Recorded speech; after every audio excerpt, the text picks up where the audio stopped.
very good morning to you. Welcome to the broadcast. Thank you for your wonderful company this morning. We're coming to you live from Kenya's capital. This is Morning Live, your one-stop shop newspaper review show, as well as conversations that are close to your heart because we do care. So we've got quite a jam-packed session lined up for you this morning. We'll be taking a look at stories making headlines across the country, the newspapers, who is making headlines and why. As well as later on, we'll be having a conversation around the state of the nation. I'll be joined in studio by two guests. That is Peter Munyao, youth leader of Machakos County, and Mwito Mureithi, who's a political commentator. And they'll be giving us their views on just what is making headlines across the country as well. So your feedback is highly welcomed across our feedback lines. Our SMS line is 23059. The hashtag on X is Morning Live at TV EBN. You can as well tag me at It's Nanjala. Also, this broadcast is being streamed live across our streaming platforms, and so be part of it. Keep me company, and I'll be able to just bring you up to speed, as I've mentioned, on what is making headlines across the three newspapers that I've got this morning: the Daily Nation, the Standard, and the Star. But before that, let's take a look at what is making headlines across the country this morning. Now, Azimio leaders, including Wiper leader Kalonzo Musyoka and Eugene Wamalwa, have criticized the move by the ODM leader Raila Odinga to join the Kenya Kwanza government. The leaders say the ODM outfit had betrayed the people of Kenya, insisting that they will back the calls by the Gen Zs to revolutionize the country. Bila kujali misingi yetu ya kikabila, tuungane, tuokoe nchi yetu hii. We do not have another country. Hawataki waitwe Zakayo peke yao. Jamaa hataki kuitwa Zakayo peke yake. Wale ambao waliingia kule kutoka kwa mlengo wetu, nataka wajue hivi. Wale maminista wale. Waziri mwenyewe anaitwa Ruto. If they don't know, because they have sworn allegiance. For the avoidance of any doubt, tukiwa Kiambu County leo tutaka tuseme hawa tulio hapa, we stand with the Gen Zs, with the millennials, with the people of Kenya. Wale wameamua kwenda kusimama na Zakayo, wamepanda juu ya mti kushikilia Zakayo, kumsaidia Zakayo. We want to tell you today, we are not party to it. And I'm talking to our brothers who have been enticed into this thing called broad government. Please, hii damu itakuwa kwa mkono yenu. Sisi tunataka kuambia Mheshimiwa Kalonzo Musyoka na wengine wote wajue katika Mount Kenya region, watu wote wamekubali turudi kwa ile muungano yetu ya Gema, tushikamane sisi wote, ndio tuongee sauti moja na tuweke mkataba. Hakuna siku nyingine tutaenda kwa uchaguzi kuchagua mtu kiti ya rais bila kuandikiana maandiko na yeye. Former Kakamega County Governor Wycliffe Oparanya, who's now a cabinet secretary, defended the move by the ODM party to accept to join the government in the cabinet, saying this was the only way the country could be saved. The leaders called on Kenyans to support them so that they can change the economy and the welfare of the people of Kenya. At the same time, Makadara Member of Parliament George Aladwa called on the leaders to help the Luhya community and uplift their living standards. Hawa wajamaa kazi ilikuwa imewashinda, wakatafuta usaidizi, na sisi tukawaambia mkitaka tuwapatie wataalamu, tuko na wataalamu wa kutosha. Tukawapatia Mheshimiwa Oparanya mtaalamu mkubwa, tukampatia Mheshimiwa Joho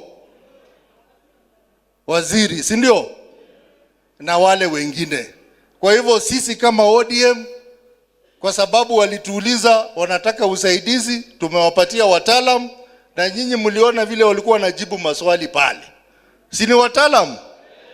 Walijibu maswali hata bila kusoma chochote, kama Oparanya hapa. Kwa hivyo kama ODM, sisi kama ODM hatuna mkataba na chama cha Kenya Kwanza. Ile kitu tumefanya, tumewapatia tu wataalamu wao wetu waende kuwasaidia kazi. Sisi bado ni chama kivyetu na chama cha upinzani. Kama watafanya mazuri, tutawaunga mkono. Kama watafanya makosa, tutaendelea kuwakosoa. Ama namna gani? sababu sisi kama chama tunasimamia wananchi wa Kenya. Kwa hivyo tunajua kwamba wale mawaziri ambao tumepeana, na si mara ya kwanza. Mnakumbuka wakati wa Moi, wakati aliona nchi inaenda mbaya, si alileta wakina Liki? Watu ambao wametoka na Kakamega, mnaona ile kazi nilifanya huko. Hao mimi sikufanya kazi. Si nilifanya kazi. Ndio kwa sababu hao wameangalia, wameona huyu mzee anaweza kusaidia kazi. Si ndio? Nitawasaidia. Nitawasaidia, lakini kiwaambia twende njia hii ni wanakataa, mimi nitajiondoa na nirudi kwangu. Kwa sababu ukitaka usaidiwe kazi mpaka ukubali. Si ndio? Ukubali kusaidiwa. Lakini ukiwa hapo, tukiwa hapo na wewe sasa unajifanya mjuaji, utakuwa na shida. Na vile kumshukuru our president William Ruto kwa kukubali jina la Oparanya.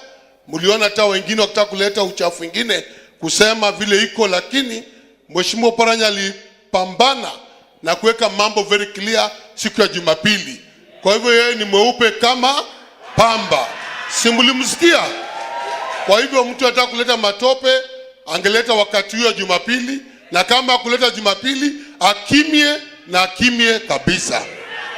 So yeye alipoteuliwa ameapishwa kama waziri, na sisi kama jamii ya Western tuko na yeye, Speaker Wetangula na Cabinet Secretary Mudavadi, wako watatu Waluya wakubwa. Na wakiwa Waluya wakubwa, Bishop kama hajatoka hapa, uombea watu watatu: Oparanya, Mudavadi na Wetangula. Wakumbuke Waluya ndani ya Kenya, kwa sababu makazi Waluya tunatukanwa, sisi ni watchmen, sisi ni cooks. Sasa mko hapo, toeni sisi kwa watchmen, toa sisi kwa cooks, mtupatie kazi kwa serikali. Sisi jamii ya Waluya, CS Oparanya, tuko nyuma.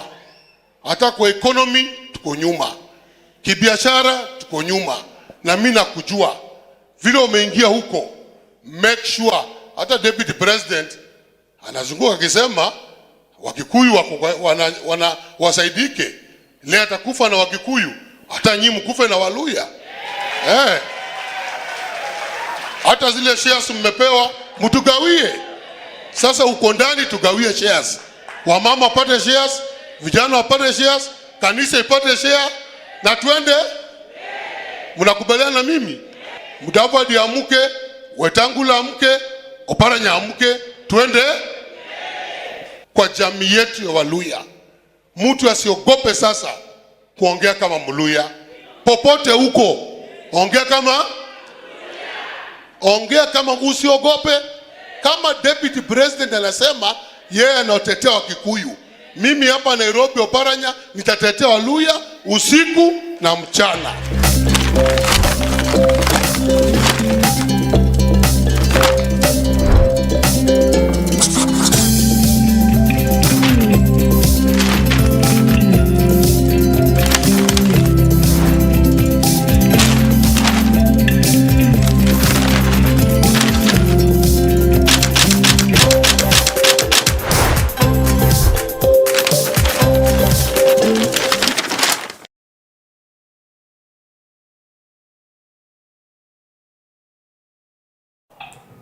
All right, to the newspapers now. Let's begin with the Standard newspaper. The headline reads, "Why your voice may not matter." Why your voice may not matter. When President William Ruto announced a new set of ministers, among the more than 1,300 memorandums were sent to Parliament, out of which only 187 were admitted. But even the reservations Kenyans had about the executive were not taken into account during the vetting by members of Parliament. That is the Committee on Appointment. So why your voice may not matter. And this perhaps just a reflection of why there has been a lot of frustrations from the Gen Zs and Kenyans at large over, some of the policies that are being made by government, not just this government, but also by previous governments, and whether or not the Kenyan people or the masses have the voices. And so majority of Kenyans rejected Ruto's cabinet but were ignored. Nandi Senator Samson Cherargei says a nominee collected 15.3 billion shillings from a Chinese company in 2023, but still went through the vetting and passed. And many Kenyans opposed the reappointment of 10 cabinet secretaries, just the 5 new faces that were in cabinet or that were nominated but are in cabinet now, had perhaps attracted various or a different reaction from Kenyans. So at a glance, one, corruption allegations are fueling public skepticism about the new cabinet. Some people within that cabinet now have been linked to corruption cases. The cabinet's lack of gender and disability diversity is notable. The cabinet's lack of gender and disability diversity is notable. Also, corruption is seen as a major security threat. Some nominees face accusations of human rights abuses. The inclusion of opposition members raises democracy concerns. A lack of public trust threatens political stability. Also, transparency is crucial for restoring confidence. Financial scrutiny surrounds the nominees' wealth and potential corruption, as well as civil society remains active in holding officials accountable. And so the House Committee report tabled after Cabinet Secretary nominees vetting exercise last week says only 187 out of more than 1,300 affidavits supported President Ruto's pick for CS positions. A support base of not more than 10% of the voice of the people raises serious concerns about the credibility of the cabinet that has already been sworn into office.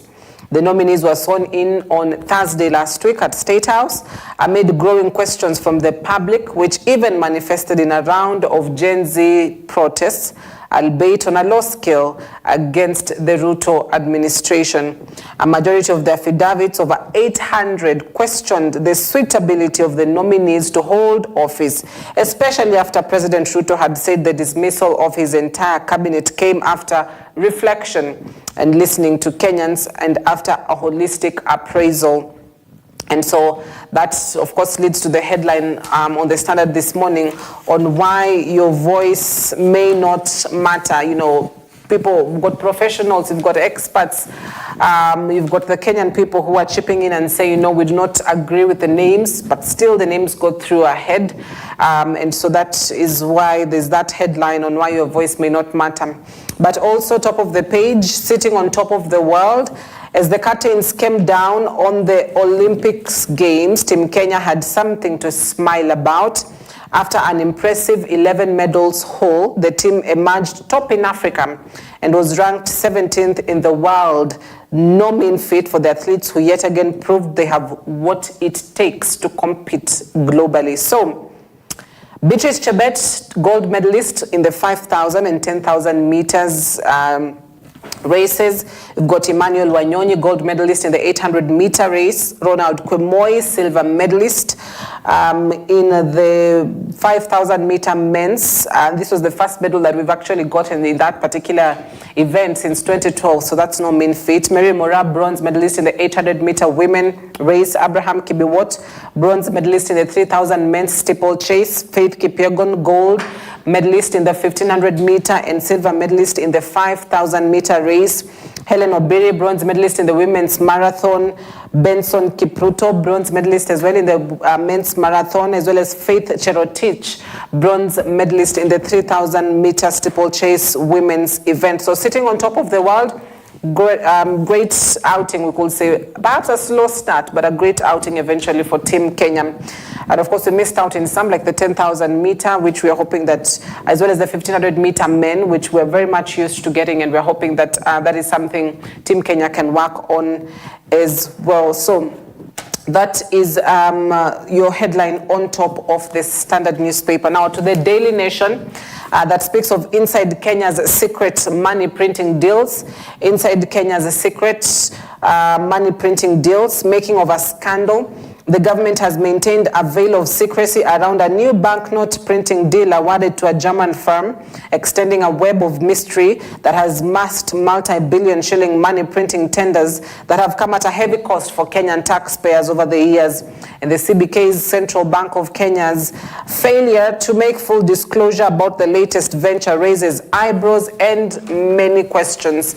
So that is a headline that is on top of page of the Daily Nation, but on page 4 and 5 this morning, which speaks of revealed how secret money printing deals have cost taxpayers. The currency printing tender dramas started in 2003 when the then President Mwai Kibaki administration exposed how his predecessor Daniel Arap Moi's regime had subjected Kenyans to a monopoly of currency printing. Now, the government has maintained that particular secrecy on who exactly prints the money or even where the money is printed. And now a new banknote printing deal has been awarded to a German firm, extending a web of mystery. The CBK last week announced changes to banknotes affecting 5 denominations, with the new currency set to be in circulation in the coming months. The governor of CBK, Kamau Thuge, avoided questions regarding the contract during a monetary policy committee meeting last Wednesday, only saying it was a German firm that is one of the best. He also did not respond to Nation's question last Thursday seeking the name of the German firm, the value of the contract, whether there was a competitive process to select the company, and in the event the tender was single-sourced, the justification for direct procurement. So actually, legal questions that are being asked here on one, what is the value of the contract, or at least the name of the company that is printing the money.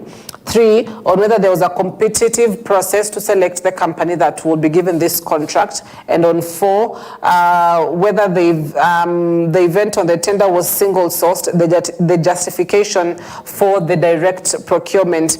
So new changes like the signatures of Thuge and the Principal Secretary National Treasury, Dr. Chris Kiptoo, the year of print 2024, as well as the new security features have necessitated fresh 50 shillings, 100 shillings, 200 shillings, 500 shillings, and 1,000 shillings bank notes.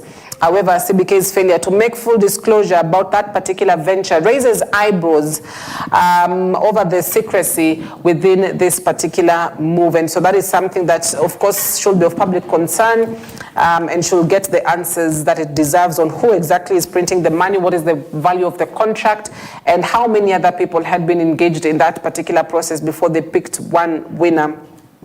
Also, how Gachagua outfoxed MPs plotting to impeach him. This is one of the bases of the conversations we'll be having this morning.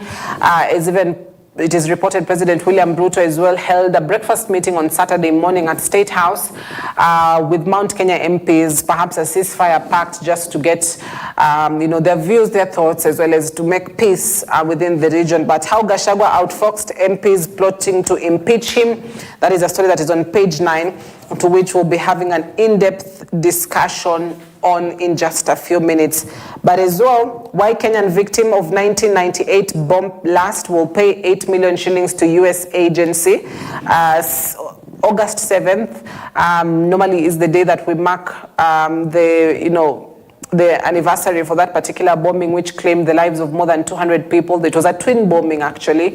One in the US Embassy in the capital of Nairobi, and another in the capital of Tanzania, where the US Embassy was as well at that time. So the victims still looking for the compensation, as well as Kenyans champions at the 2024 Paris Olympics. Their names, their pictures on top of the page. We are proud of them as a nation. They've done so well to come out of Paris with 11 medals, topping Africa, 17th globally, and so that basically puts us on the map. And if we put more effort and more investment, we'll definitely one day be the best of the best in Kenya. So those are your headlines on the newspapers this morning.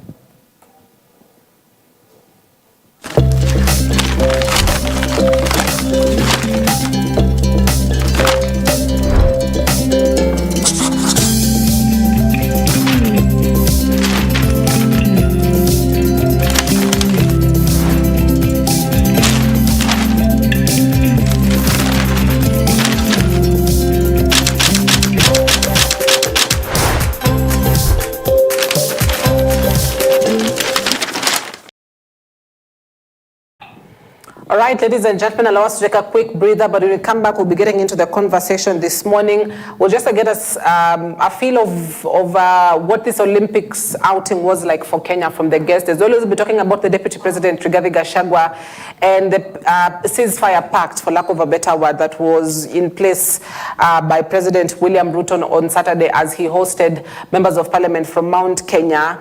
And, you know, why is there so much war against the Deputy President, and how as well does he ensure that, you know, we don't have a case and scenario of this as well? Who is at the center of this? So this and much more after the break.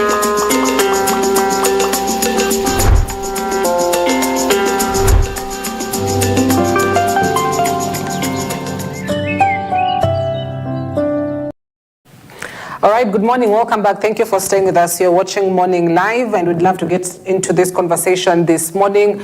We'll be talking about two things. One, that is the Olympics, Paris 2024, the 11 medals Kenya came back home with, the performance there. And of course, it comes on the backdrop of the cabinet appointments.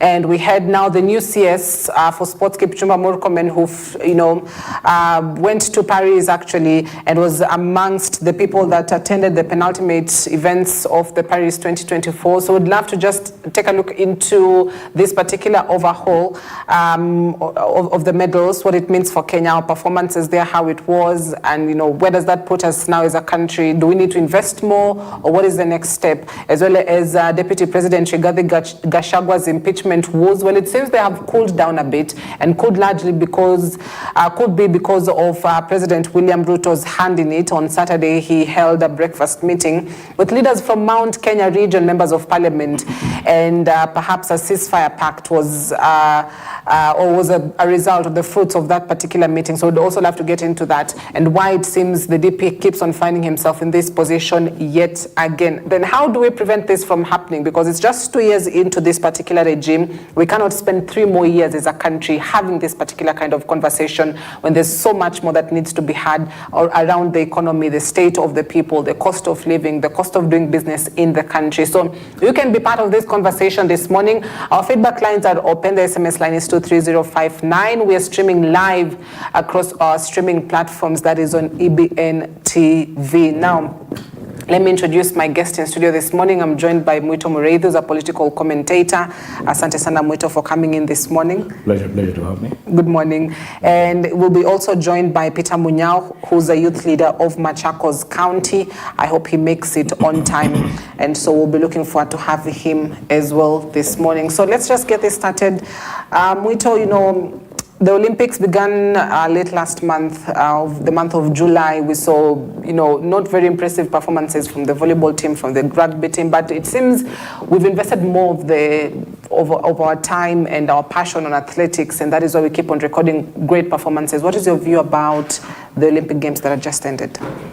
Well, thank you very much once again, and for having me. And I would like to start with the Olympics thing by, likening it to a mentality, even in our political circles.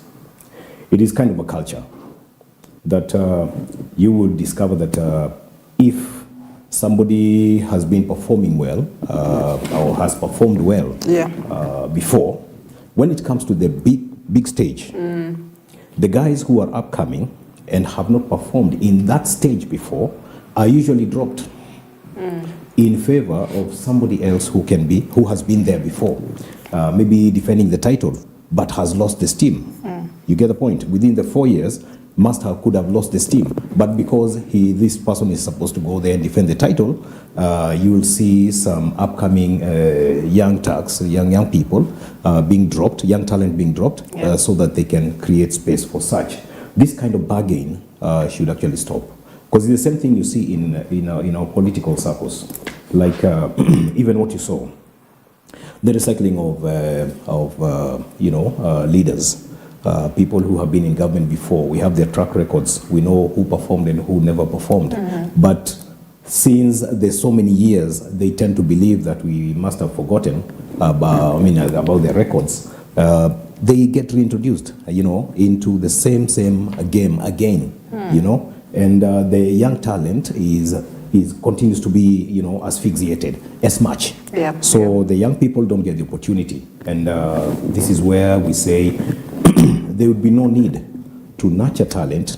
And then when it gets to the big stage, which they have actually met the standards, you drop them because there's somebody else who's been on stage and performing, maybe participating in another marathon and whatever you want that person to be in the team as a potential whatever. So we end up losing. But when we check out other countries, of course, some of them would have some people still who have been perennial people who've been in these sports, certain disciplines in the sport, who have been performing well and still improving by the day. You have too many examples. Countries like the US and Jamaica, they have their athletes, but unless they lose their steam, they never dropped.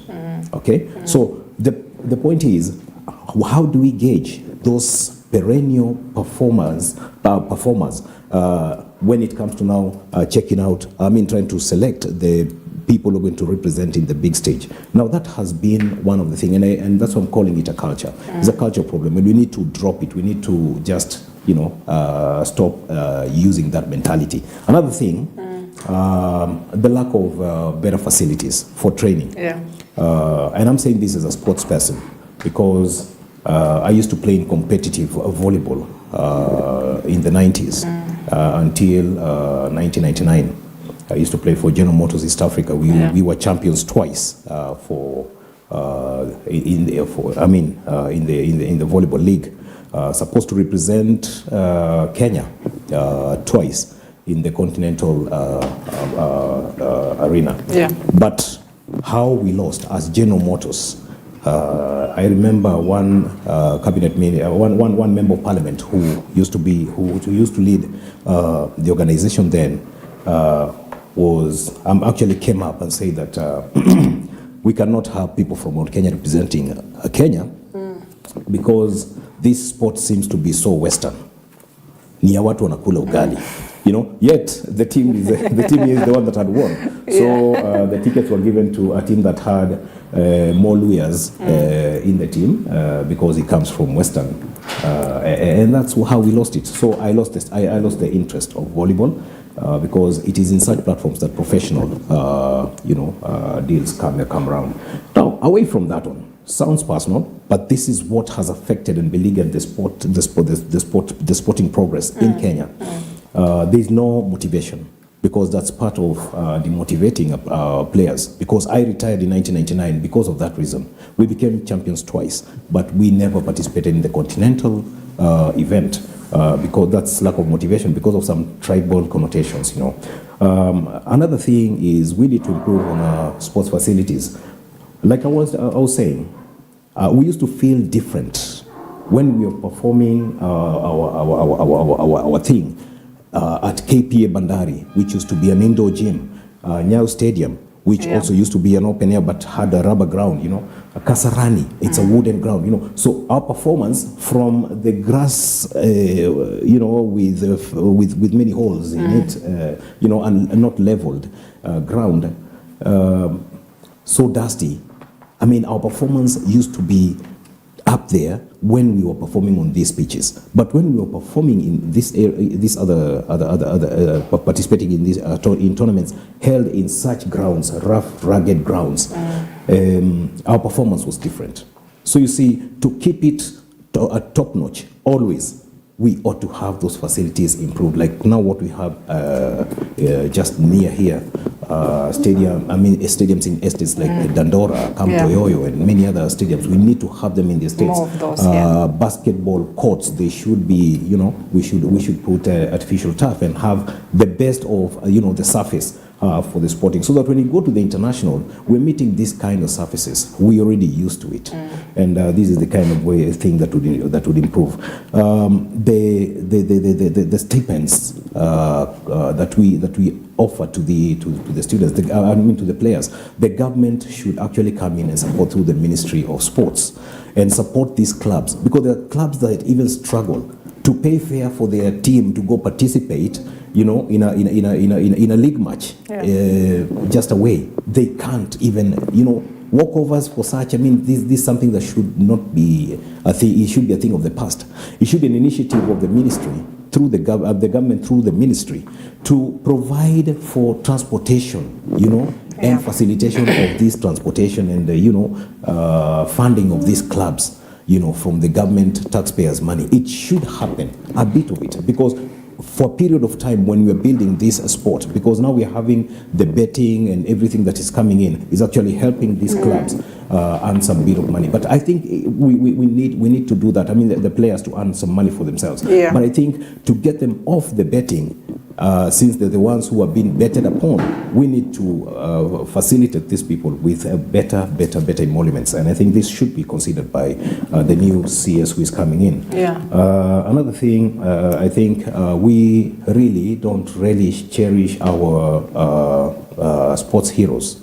We are supposed, like the way you'd go to countries like Portugal, we may have Ronaldo as the top guy today, but they have not forgotten the other fellow, who the number 7 guy who used to play for Portugal. He still remains a hero. He used to play for Manchester United. I've just lost his name.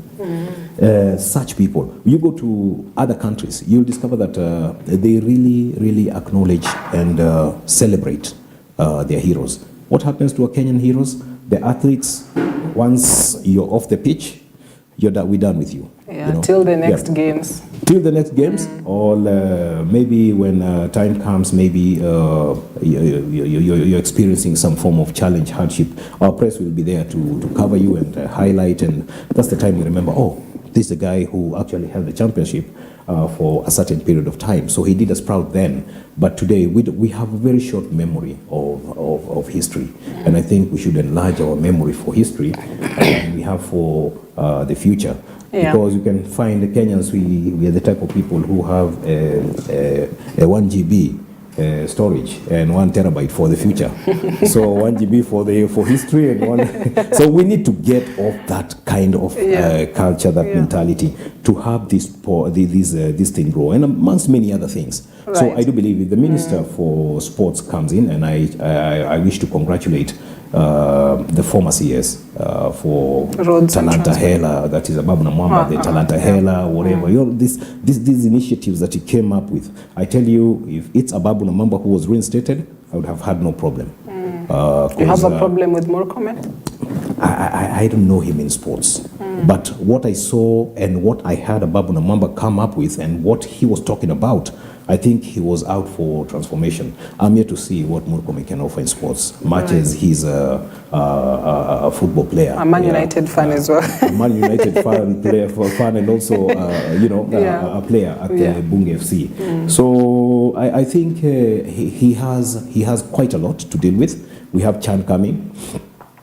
And we have other types of sports, to be held in Kenya. So I do believe that if he is up to the task, then maybe he'll be able to meet the targets. Right. Yeah. And so that's true to the point to what Moito has said, is that, we have a problem where our athletes are playing at the grassroots levels, on fields that are not leveled, on fields that have got potholes, have got stones.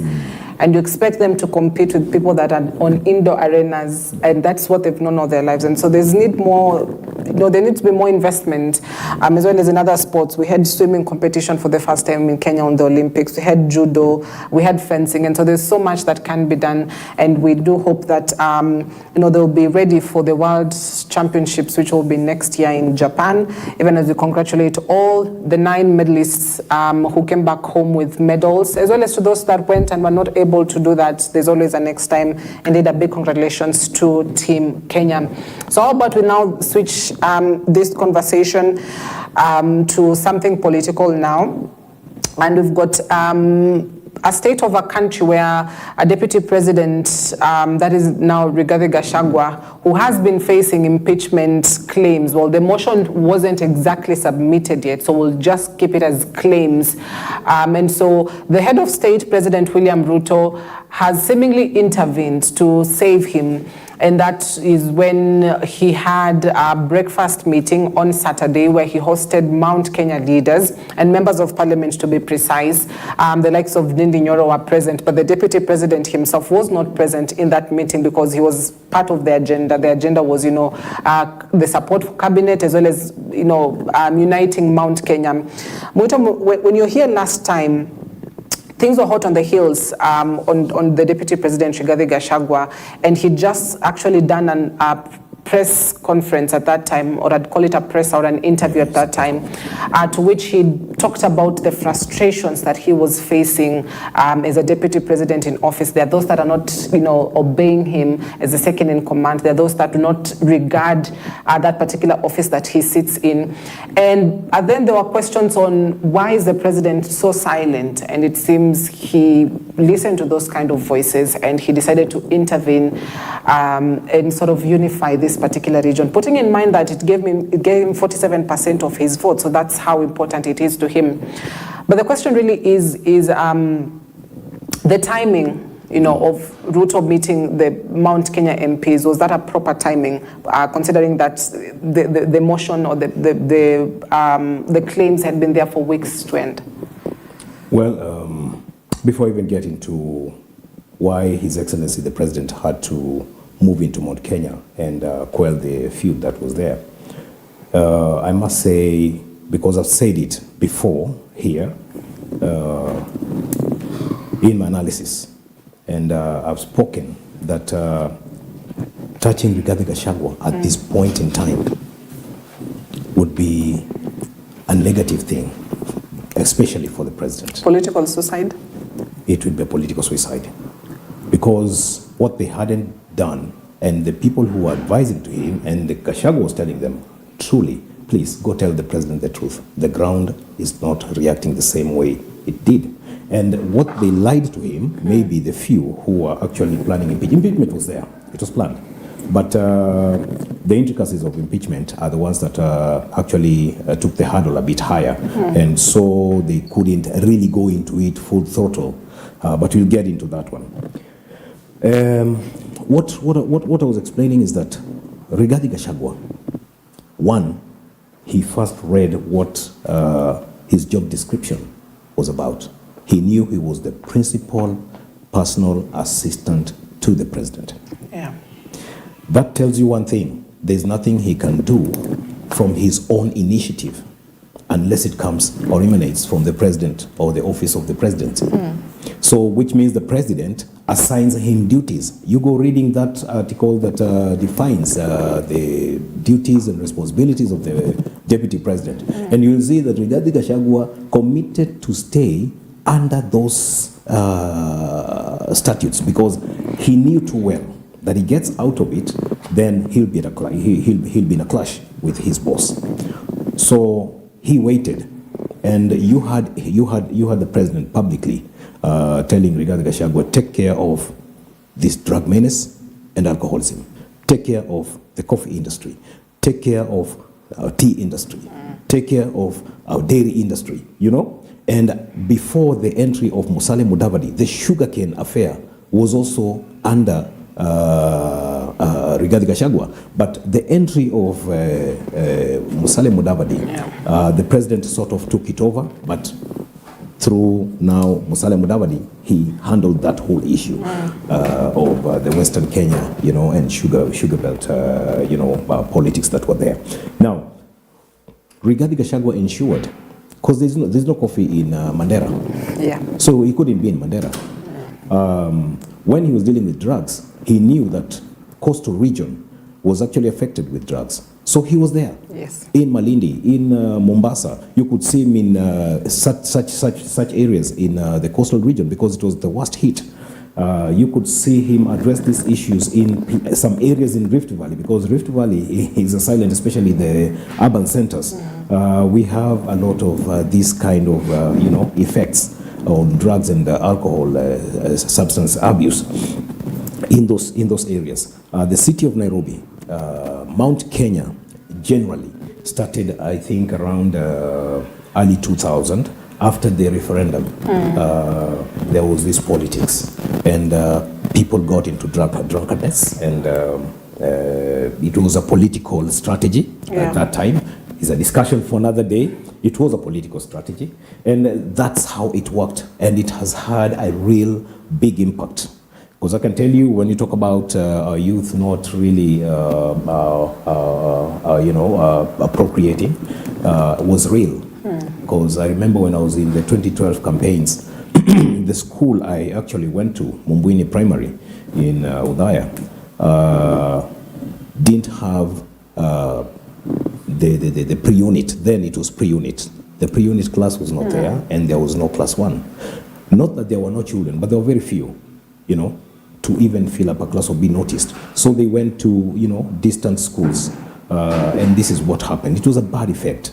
So when you saw this kind of fervor that the deputy president had in fighting against this thing, together with his wife, I actually congratulate them for what they have done. Truly today, as we speak, Mount Kenya region has changed in terms of our youth responsibility, and also, getting back to their, senses. Today, I can say there is that difference. Now, the impeachment thing had come because Gachagua really concentrated on the assignments that he was given by the president, which some of them were part of the deal, orally, not written, with the president, that once we come to power, some of these things we'll have to deal with them. And you see, to the people who are benefiting from this thing being fulfilled by the government is the Kenyan voter down there. But not the leadership, not the 67, 70, 100 leaders who felt disgruntled, or maybe a few who felt disgruntled because of what has been accomplished while they were politicking when the deputy president was working. That's what a Mount Kenya person will tell you from the ground, that they saw him working on coffee, they saw him working on dairy, they saw him working on tea, they saw his hand, in all these things. While their immediate leaders who they elected were nowhere to be seen. And that's how come when you saw the president visit Mount Kenya, he visited Embu one day, he visited Mount Kirinyaga, he went to Muranga, and you could see there is a cloud of some fellas who are shouting, and clapping just around the vehicle. But the other side of the crowd, it was just watching when the president is speaking. And when the deputy arises, it was not planned, it was not organized. No, this guy has endeared himself by his works, the service he has done to those people. And that is what I was telling you, it was a suicidal thing to attempt to do an impeachment. And you see, when friends, close friends, I'm not saying that Rigathi Gachagua, the deputy, is the enemy, is an enemy to the president. No, the ones who claimed to be closer to the president, the ones who claimed to advise the president, the ones who claimed to have the vision of the president beyond 2027, when they started doing their machination against the deputy president, definitely the president allowed it to go on. So the president cannot exonerate himself from blame that he tried also to have Rigathi Gachagua either have his influence and power slashed, because it was open. If you allow people to say some things before you or do some things while you watch, then you're in the game. Secondly, the introduction of Musalia Mudavadi into the politics, the assignments, the duties, and you remember even when the Gen Zs had, stalled the government operations, Musalia Mudavadi, who is not the deputy president, was given all ministries to be under him. It was supposed to have gone to the deputy president. While watching like this, definitely you can tell. I don't need to be a political scientist to understand this. Right. So, and I'm not talking about myself. I'm talking about the Kenyan. Yes. And the problem is that when people are elected and become leaders, somewhat they think that the people who are electing them are ignobles. Right. That's the problem. And we'll come to the Musalia Mudavadi factor so that we can speak more about it. But if I got this right from what you've said, is that this war on illicit brew could have been one of the factors why there was this impeachment, claims. if you read one of the papers which says, you know, the feeling from the Mount Kenya people on the ground was that the deputy president was fighting their businesses which they say they have taken years to rebuild. Yeah. And so that, you know, was the war on illicit brew mistaken for, you know, a war of the people or against the people of Mount Kenya and their businesses? And that is why perhaps somebody took advantage and said, you know, he's fighting your businesses, you know, he needs to go. Could that be, you know, a scenario? Let me ask you, and I'll speak this from a very moral perspective. If somebody's selling fries and bread and smokies and sausages, definitely I would expect a parent to take such to the child or to the wife in the house. But how many take some few bottles to the house for their children? None of them. So it's not an essential to the majority of the populace. Now, the few investors who are selling alcohol, whether illicit or otherwise, to a woman who is in the house with the children, it's more pleasurable when they have their husbands around and not experiencing the challenges that come about with drunkenness. You get the point? So this is not something that we can go celebrating and think that everybody else will be thinking like us, that we celebrate our dad because he comes home drunk every day, you know, something like that. That's something that cannot happen. So you can imagine how many people are celebrating the closure of bars. And I'm talking about closure of bars, but now, business-wise, those who are not selling illicit, let them have their business opened up, but let the government also come up with laid down regulations that they ought to meet. You know, and so that business can carry on. And I believe the government was working on it, the county government. Yeah. However, politically, there are some people who came around to say that, led by the Madeira Member of Parliament, that the businesses are shut, the government is losing. But I have just taken you to the family. How many people were celebrating the presence of their parents? Because the bars are closed, there is no alcohol, he's in the farm working with the wife and the children. How many people are celebrating this? Now that's the reality I was saying. When you hear the deputy president or anybody else saying, go to the ground and get in touch, then you'll hear how the youth are now celebrating themselves, enjoying life. They have realized, oh, so you mean I can stay for hours without this thing, I can stay for days without this thing. Now they have realized that this is possible, you know, and they're not dead without it. Now, these youth had started engaging themselves with some meaningful occupations, things that would actually earn them something for life. And when you talk to such a one, you would get a different opinion from what a member of parliament is actually talking about, from his Runda home and to parliament, then back to Runda, and claims to be representing Odhaya or, you know, Moyale or Mandera or whichever. Go to the ground, then you get to understand. So compare the population. How many people go to the bar and how many people don't drink it, don't need it, but they vote, or they have a say, they have a right under the Bill of Rights. These are people who want to enjoy life. So we cannot have you go out there and tell them open without even following the due protocol and process and declare that they should open, like what happened in Madeira. Just open the bars and that's it. And he was a member of parliament. He didn't even consult the county, of which the bars are actually under the counties. He never had any discussion.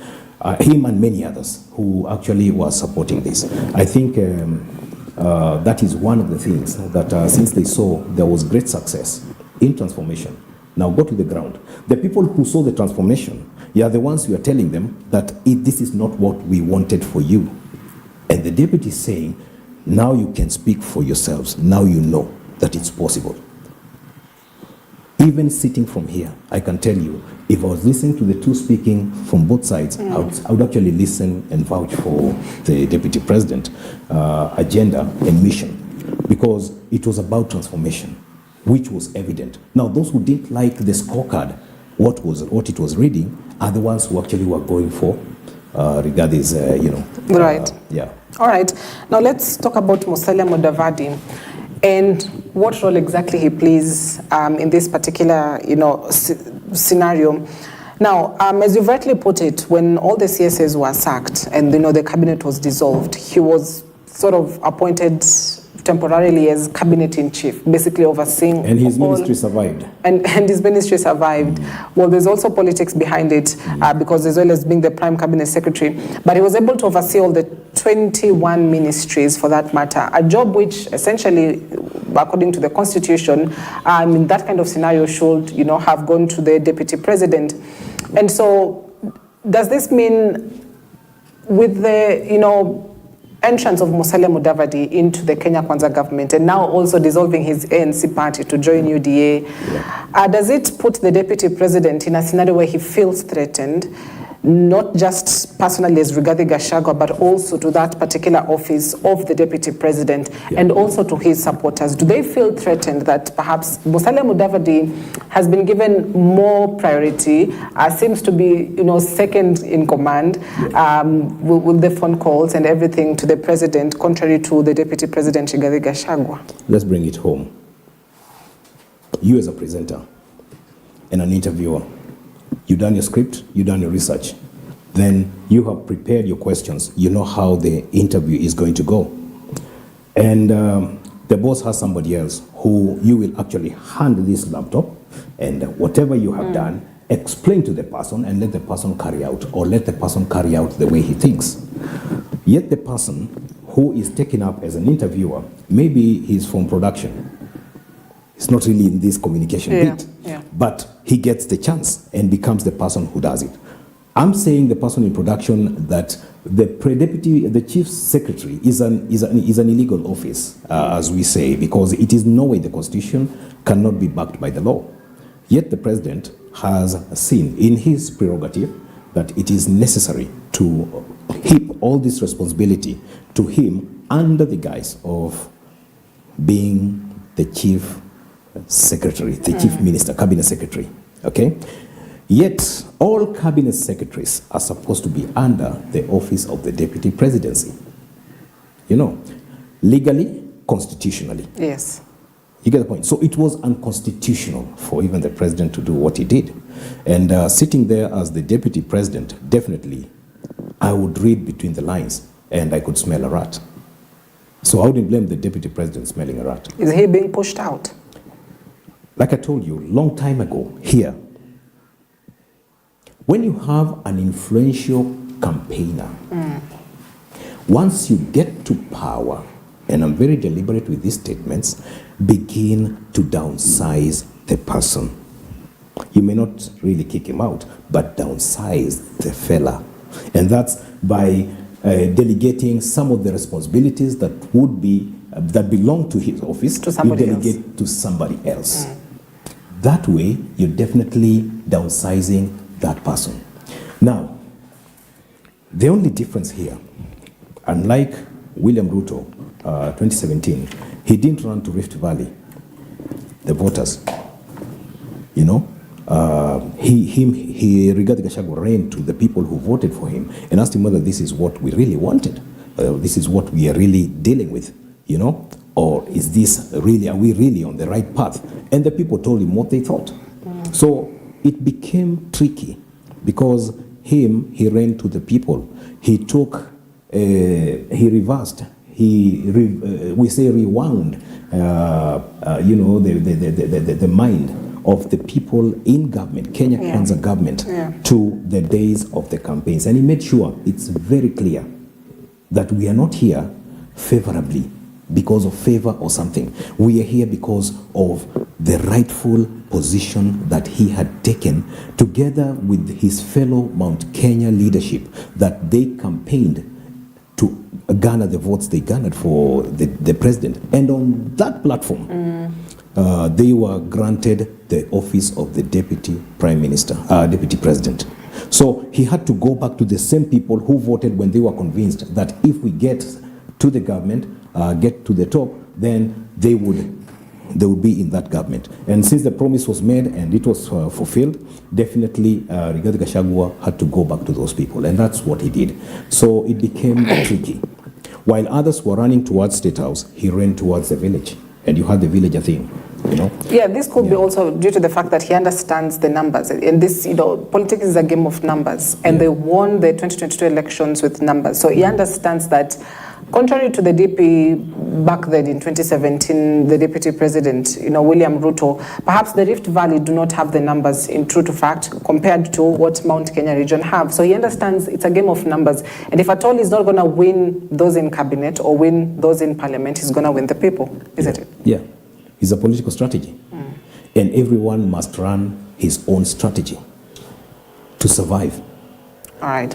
Yeah. Now, the head of state had this meeting with members of parliament, and the deputy president wasn't there because it was one of the agendas to be discussed in the sitting. And so they said, for it to be a free engagement, he won't be there, but the MPs were there.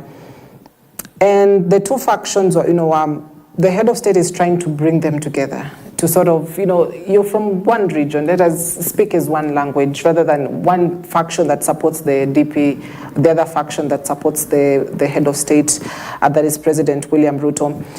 But why are the MPs, at least the faction on the side of the president, why are they fighting the deputy president and his faction? They would have their own selfish interests. Where they sit, the Kenyan who voted for them does not sit there. What they encounter on a daily basis, the Kenyan voter does not encounter with them.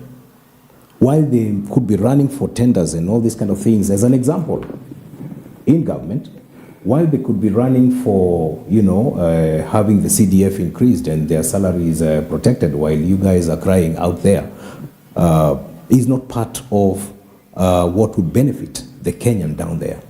So we may be reading from different, pages within the same book. Now, the leaders have their own reasons. The only problem is that they feared, or they didn't really exercise that good right to get back to the people and discuss the deputy who had been recommended. They recommended to the people that this guy had already proven that he is capable of leading a team. He led them throughout the campaigns. So definitely, by supporting him all through and backing him all through, they knew that he is capable. Now, when it comes now to any misunderstanding that like what arose, they would have gone back to the people and talked to them. Especially now, I'm talking to Mount Kenya people, but they never did that. And that's what I'm saying. While Rigathi Gachagua was running to the people, they ran to State House to convince further that this is how it is. You get the point? And contrary to what they advised, you check the videos in YouTube. Yeah, because you are not there. Check the videos. You'll see a clique that is surrounding the vehicle that the president has, just around there. Those are the ones who are shouting and, but the other crowd was just quiet and watching, Then take the same person back to the campaign days. The whole crowd was in frenzy, So that's what I'm saying. This is something that definitely, as the president, before you leave that place, ebu ambie hii kitu lazima ishe. And why Rigathi Gachagua would not have been there? He was not part of the cooks. He was not part of the people in the kitchen who were, preparing the broth. So he had to let them watengeneze supu yao na waikunywe. So this is politics, and I'm saying this is how it works. When you work within a certain strategy, those who were trying to attack him, they had their own strategy. Him, to survive, he had his own strategy. And the president has his own strategy for the survival of the 2027 elections. Right. Because he wants to go beyond, definitely. The 10 years are not going to come easy. Right. Now, So, the president has got another task now to deal with. The fear of the opposition, and now I'm talking about the ODM, because they're in government now. The fear of the ODM having Rigathi as their boss. You will see another thing coming up from that side. And I'm saying it. And I'm saying it facing the camera. It's coming up. because they will still find their way to try and deal with Rigathi Gachagua, because Rigathi Gachagua is a principled person. He stands on what he stands for. If it's blue, it's blue. Black is black. Yeah. But to a certain extent, he's been able to prove that. So what I'm trying to say is that if he continues on the same stance, definitely he's going to have some challenge that's going to come. But that's towards early next year. Right. So you've spoken about strategy. So the question now is, for how long will this strategy work for Ruto, that this of meeting MPs and sort of trying to form a ceasefire and asking them to cool it down? For how long will that work for? And for how long are we going to witness this peaceful moment temporarily? For how long will that work? You see, what they had forgotten is that they are leaders, but they're not the owners of the Bill of Rights. They are not the owners of the Constitution. Look at it this way. Article 150 speaks about impeachment of a deputy president. It explains to you how it should be done. Then it gets to a point where it invites the impeachment procedural rules that would be followed in impeaching the president. So it invites Article 144 and Article 145 wholesome. It does not say it's part of it or some. Wholesome into the whole thing. So you'll have to see that whatever you'll have to do in the process of impeaching the president, then you have to involve all this. Secondly, it is within the powers granted to Parliament, sovereign power granted to Parliament by the people who own all sovereign power as per the Constitution in Chapter 1. And these people who own all sovereign power in the Constitution are the ones who voted all those members, either working in the judiciary, because it will have its place in the impeachment process. They form a tribunal. The Senate will form a committee that will have to, interrogate the conduct of the deputy president, and the National Assembly itself, both the plenary and the committee. So what I'm trying to say is this process had to be followed. But as they do all these things with the delegated power, and I'm repeating, delegated power to those institutions, because this is the explanation in Chapter 1 of our Constitution. It means that they ought to. If they fail to do so, then they will be treating our Constitution with contempt. Okay? And treating Kenyans with condescendence, which may not be taken lightly by Kenyans, with this kind of understanding that we have given you power, but you cannot say once we have voted, then we are done. You have to get back to us and tell us what's wrong with our president. If you want to impeach him, what's wrong with our deputy president? If you feel you must impeach him. That is the hurdle they hadn't thought about. Right. Kenyans are watching. Kenyans are very informed today. Yeah. So as we wrap this conversation up, we seem to have a problem with an office that is deputizing a different office. This situation is quite very much similar, other than the impeachment statements, similar to what happened in 2017, 2018, with the former President Uhuru Kenyatta and the then Deputy President. And now here we have a President William Ruto and Deputy President Rigathi Gachagua. So it seems that this office that is deputizing seems to always largely bear the heaviest of brand in terms of what the members of parliament want, as well as what the head of state wants. And in addition to that as well, offices that are deputizing governors as well. We've seen issues that have risen between governors and their deputies. Siaya County, for instance, they weren't even working together. The deputy governor said, he's not even been able to access his office. And so how is it possible that the Constitution did not envisage this kind of situation, that the a deputizing office will always be at the center of either its impeachment or being sidelined? How is that possible? Currently, like I said, they are riding on the ignorance of Kenyans on their own Constitution. Had we known our rights and powers, like what I've just explained to you, the sovereign power, all sovereign power belongs to the people. Whatever they discuss out there, to me, it's not a movie that I should be watching. It's something that I should react to, because I'm reacting to it because I'm party to it, because I'm a Kenyan and I have a part to play.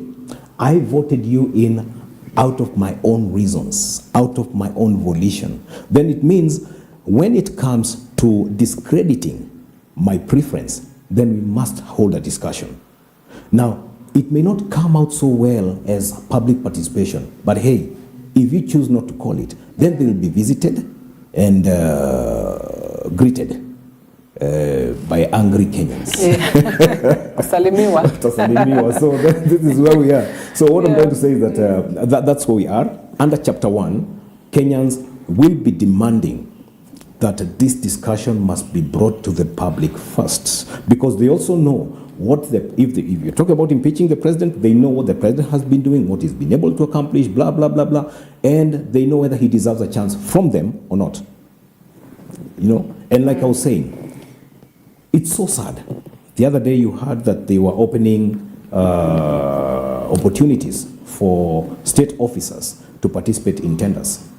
You're the one giving the tenders, and you have been allowed to participate in tenders, and you know how much money that is coming in, and you know, my goodness. Please, Mr. President, funga hiyo kitu, usikubalishe iendelee, because it's not going to go well with the people. Because all tenders, now you saw even the leadership that was there, thank God for whatever the few millions that they were talking about as their wealth. Of course, we know it's more than that. But how they're accumulating, you become a CS and all of a sudden you've made kando 100, 200 million, 300 million, you know. What I'm trying to say is that once the tenders are now at their disposal and they're the ones who are signing for them, then definitely they will sign for themselves and they will make even much more, you know, at the behest of the Kenyan suffering. So what I'm trying to say is that the Kenyans are now getting wiser. Kenyans are beginning to understand and get to know that it's their responsibility to understand what the law says on various matters, understands the operations of the government and all that happens, the transactions of the government. That's why right now we're questioning the issue of the printing of money, you know? Yeah, away from what they throw to us as some dangling carrots, you know, they want us to begin discussing tribalism. What's wrong with you being a Luya? You are, and I am Kikuyu, and be friends because we are Luya and Kikuyu, regardless of our culture and traditions and everything. You know, you're Cynthia Najala, I'm Stephen Muito Mureithi, and we are from different locations. But hey, we can work together, we've been working together. It's a choice.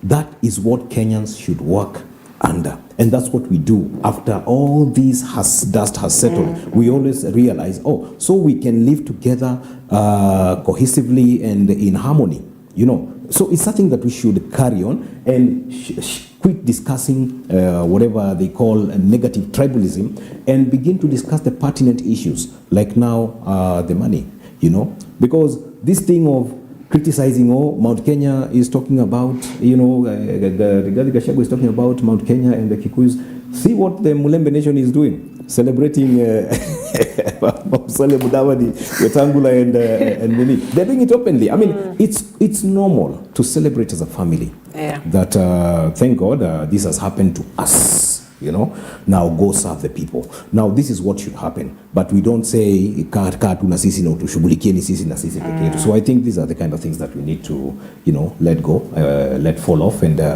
move on lighter and easier. Think about posterity, think about the future of the future generations, and prepare it right now. So I think that's the way to go on this. All right, thank you very much, Muito Mureithi, for coming in this morning, a political commentator, to just shed light on this particular situation we are in yet again. And who knows, hopefully this could be the last time, or should be the last time, that you know, we're having this conversation, because at this point in time, leaders need to focus on the people, and then, you know, just improve the cost of living, improve the country's economy, the cost of doing business. That should be the focus, really. Yeah, absolutely.